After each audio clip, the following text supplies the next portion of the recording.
전국에 계신 경할몬 여러분 안녕하세요. 경제 읽어주는 남자 김광석입니다. 52시간 근무제 도입에 따라서 어떤 득과실이 있었는지를 또 정리를 해드렸다면 이제 여러분 투자에 관심 있는 분들을 중심으로 어떤 수혜 업종이 있고 또 어떤 피해 업종이 있는지를 좀 정리해보는 시간을 갖도록 하겠습니다. 자, 어디가 뜨고 어디가 질까요? 먼저 어디가 뜨는지를 근거를 대보면 저녁이 있는 삶이 유지가 되겠죠. 상대적으로 많은 사람들이 저녁이 있는 삶인데 저녁이 없다가 저녁이 생겨요. 그럼 뭐 해요? 그전에는 끝나고 야근하다가 이제 끝나고 뭐 해요? 요가 배우죠. 끝나고 낚시 가죠. 끝나고 테니스 치죠. 역시 여가 시간을 충분히 활용하면서 레저 비즈니스의 가치가 훨씬 상승할 것이다. 많은 사람들이 이제 골프도 배우고 테니스도 배우고 여러 가지 레저가 더 확대될 수 있겠다. 그리고 드라마나 방송 콘텐츠, 특히 오마이스쿨. 이제 야근하느라고 오마이스쿨 강연 못 봤는데 이제 오마이스쿨 본다. 그리고 경일남 못 봤는데 경일남을 더 자유롭게 본다 하는 이런 드라마 방송 콘텐츠 비즈니스도 굉장히 수혜 업종이라고 볼 수 있겠습니다. 자, 근데 피해 업종도 있어요. 왜 피해를 보느냐? 원래 주당 근로시간이 예외 업종이 있었어요. 26가지 산업의 경우에는 이걸 적용받지 않았었는데 5개로 줄였어요. 뭐냐면 야, 니네 다 적용해 이런 거죠. 다 적용해. 근데 이 5개 업종으로 들어가지 못한 나머지 21개 업종의 경우 이제 이것을 적용 안 받다가 적용을 받아야만 하는 상황인 거죠.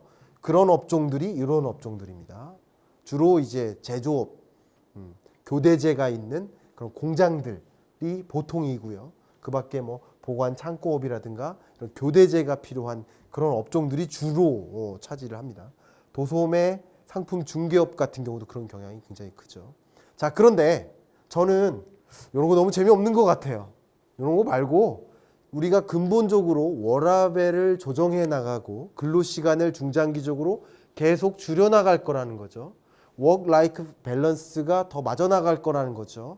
그런 과정에서 궁극적으로 우리는 어디에 투자를 해야 될까? 그런 관심을 한번 가져볼 텐데 진짜 뜨는 곳 지금부터 한번 한 3가지 정도로 정리를 해볼게요.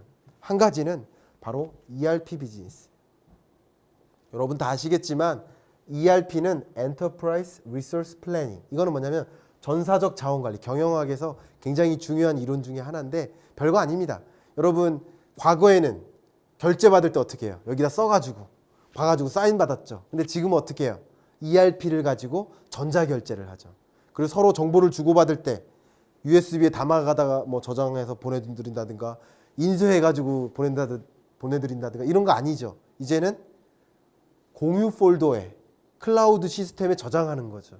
제가 박원순 시장님을 욕하는 건 절대 아니지만 박원순 시장님이 열심히 일한다고 문서 이렇게 쌓아놓고 이렇게 사진 찍은 거 굉장히 화제잖아요. 저는 별로 그거 보고 감흥이 없었어요. 왜냐하면 아니 지금 페이퍼리스 사회에서 왜 아직까지 그렇게 결제를 페이퍼로 결제를 받냐. 지금 이미 정부도 다 전자정부화 되고 있는데 왜 서울시는 그렇게 거스르고 있나. 저는 이제 정치적인 색깔이 없이 저 개인적으로 그냥 그 사진에 열심히 일하시는 모습은 좋은데 저는 개인적으로 그 모습은 그렇게 좋아 보이지 않더라고요. 근데 어쨌든 모든 것이 어떻게 되고 있어요? 전자적으로 되고 있다. 전자적으로. 그렇기 때문에 ERP를 까는 비즈니스가 되는 거죠. 다시 말해서 나의 컴퓨터를 사용해요. 엑셀 없이 통계를 계산했었어요. 근데 이제는 같은 컴퓨터인데 엑셀이 깔린 컴퓨터를 쓰는 거죠. 마치 그런 것처럼 ERP를 적용하지 않고 운영하던 기업들이 ERP를 적용해서 운영을 해야 되는 거죠. 왜 그러냐면 워크-라이프 밸런스를 맞추려면 근본적으로 필요한 것이 유연근로제예요. 유연근로제가 가능하려면 ERP가 적용이 돼야 됩니다. 52시간 근로제를 도입할 과정에서는 ERP 솔루션이 굉장히 필요해요. 보겠습니다. 업체별로 보면 농림수산 12%, 제조, 유통, 다양한 기업별로 아직까지는 ERP 사용 사업체 비중이 작아요. 근데 이런 기업들이 어떻게 된다? 이런 산업들이 ERP를 더 확대 적용해 나가야만 하는 상황이다. 유연근로제가 가능하려면 이제는 내가 찾아가서 결제를 받는 게 아니라 집에서도 결제를 받아야 된다는 거예요. 쉽게 말씀드려서. 그렇기 때문에 ERP 도입이 굉장히 필요하고요. 그렇기 때문에 ERP 프로그램, 솔루션을 제공하는 기업들은 굉장히 수혜 업종이 될 가능성이 높겠다라는 겁니다. 두 번째는 제조의 영역이에요. 지금은 약간은 백오피스 영역에서 설명드렸는데 이것은 제조 현장에서도 그렇습니다. 제조 현장에서 수많은 공장 근로자들이 컨베이어 벨트 앞에서 그 오는 조립 공정을 기다리면서 공정을 해야 돼요. 공장 노동자들에게는 컨베이어 벨트가 쥐약이래요. 제가 다 이 의견을 들어봤어요. 왜냐하면 쉴 수가 없어요. 컨베이어 벨트가 돌아가니까 이 제품이 여기 도달하면 나는 그걸 해야지만 되는 거예요. 얼마나 힘들어요.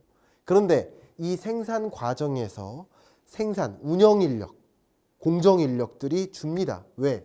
스마트 팩토리를 도입하면서, 그러니까 52시간 근로제를 도입하는 과정에서 교대제 근무가 있는데 그렇다고 일자리를 더 늘리기는 굉장히 부담이 되니까 기업들이 역시 일자리를 덜 필요로 하는, 고용을 덜 필요로 하는 그런 스마트 팩토리 시스템을 도입하는 것을 굉장히 많은 관심을 갖고 있습니다. 제가 지금 방금도 식품산업계에서 스마트 팩토리를 어떻게 도입하는지, 식품산업계에서 블록체인을 어떻게 도입하는지에 대해서 농림축산식품부 맞나요?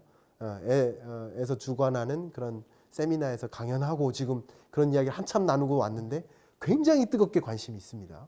역시 근로시간을 단축하게 됨에 따라서 기업들은 스마트 팩토리 도입에 더 적극적일 수밖에 없었던 거죠.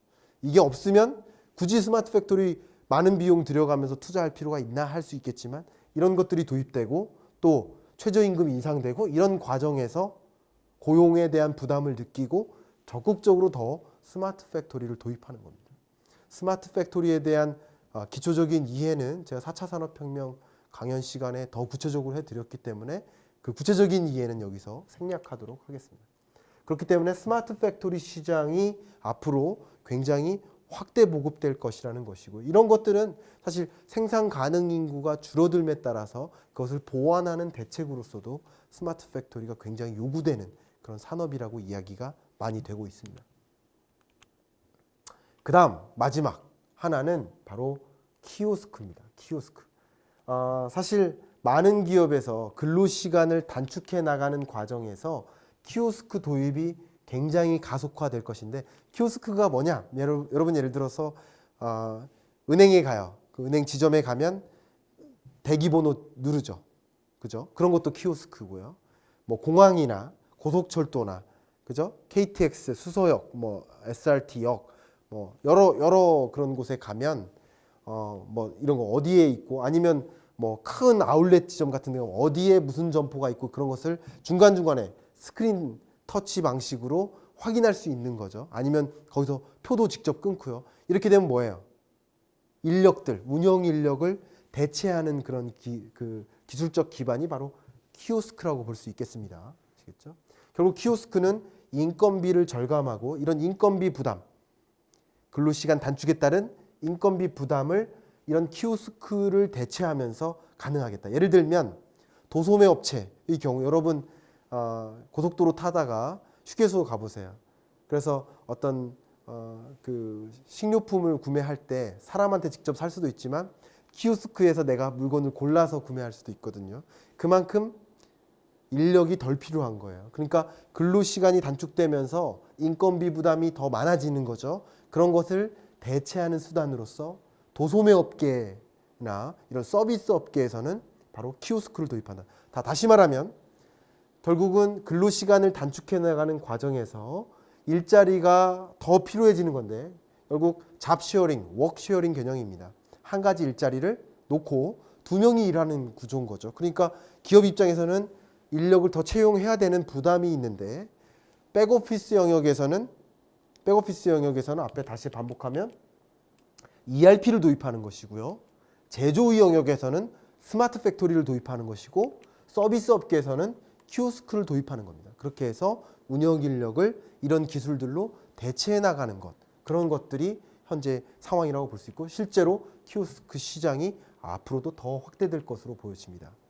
자, 여기까지 52시간 근로제가 도입됨에 따라서 어떤 기업들이 유망할 건지, 어떤 기술들이 유망할 건지 정리해 드렸고요. 이런 것을 바탕으로 여러분 투자 의사 결정하는데 참조가 되셨으면 좋겠습니다. 경할몬 여러분, 여기까지 경제 읽어주는 남자 김광석이었습니다. 감사합니다.